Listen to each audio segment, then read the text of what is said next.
I want you to imagine the first morning the camps were liberated from the torture, from the freedom, from the slavery from Nazis. Where does everyone go? So where they went first, every single person who left went straight into a structured board meeting where there was an agenda with a time person keeping track of all the minute meetings like they do in corporate meetings. And they go through an agenda. And first we do Kaddish, and then we do Orchatz, and then they even have a universal song for every single step of the way. That's how structured it is. You look at me and say, that's not what happened. That's not freedom. Freedom is not having to stick with order. It's not being forced into structure. It's the opposite of all those things. Freedom is being able to do what I want, when I want, and how much I want it. Now, here's what's amazing. The Seder night is the opposite of all of those freedom laws. We have laws about how much you can drink, how much matzah you eat, how much myrrh you eat, when you eat it, how you must lean when you eat it, by what time you have to finish eating it, what's the earliest you can even start your Seder, right? That's not freedom. Everything is rules, rules, rules. Ask any 5-year-old and they will tell you that is clearly not freedom. So if Pesach is the holiday of freedom, then why do we have the most structured, the most scheduled, the most rigid, sedered night of the year? In fact, we call it Seder, which means order.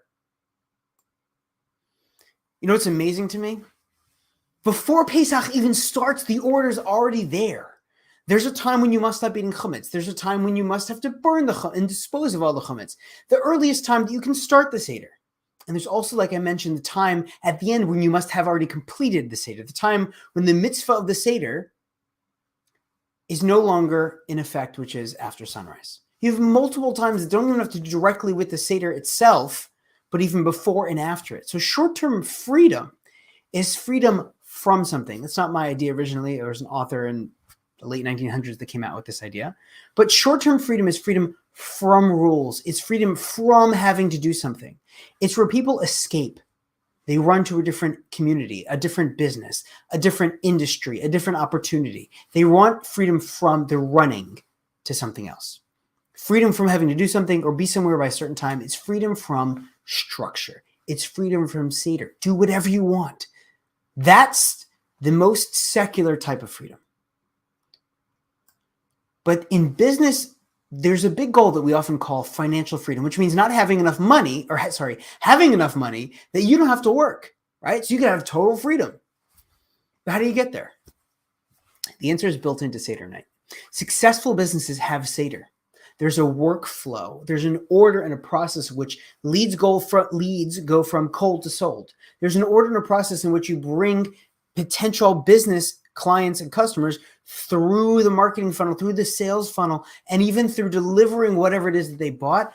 There's a process, there's a Seder of how you do that. And businesses that don't have that waste a lot of time, a lot of money, and actually prolong how much time and money it takes before they can actually get that freedom. How much time we invest in something, when we start to nurture a lead, when we let go of that lead, how we start, in what order we start to nurture that lead. All these things require Seder. Jocko Willink is a genius, former Marine SEALs commander, and he wrote a book and he has a podcast. And one of the pieces that I heard him say in his podcast is that discipline equals freedom. That it is through structure and discipline that you actually create the vessel, the kli, for freedom. He didn't say that second part. That was my understanding. Right? If you want water, the Jews left Egypt, they went to Sukkos. They wanted water. You can only have as much water as your kli, as your structure allows it to have. The most structured the kli is, the more structured the kli is, the less it's going to leak. If you have a colander, that might be a beautiful structure to try to drink water out of it, but it's going to have a lot of leaks. But a slave has no control over their time, which means they don't have the freedom to structure.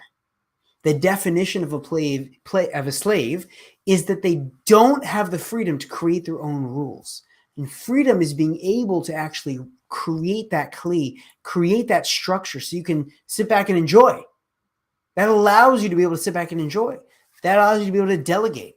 And it's through the discipline of how you use your time that directly impacts freedom. So Seder night is about freedom from slavery, like Moshe said to Paro, let my people go, so ta'avduni al harazeh, that they will serve me, God, as Hashem Elokeichem, right? God. They'll go from slaves to Paro to slaves to serving God, Hashem. So Viktor Frankl had this fantastic quote. He said, everything can be taken from a man but one thing, the last of the human freedoms, which is to choose one's attitude in any given set of circumstances, to choose one's own way. I thought that was fantastic because in business, there's two of the greatest skills are discipline and consistency. The discipline that equals freedom is the discipline that creates structure. It's the self-control. It's pushing down or pushing away the things that distract you, that actually destroy your business.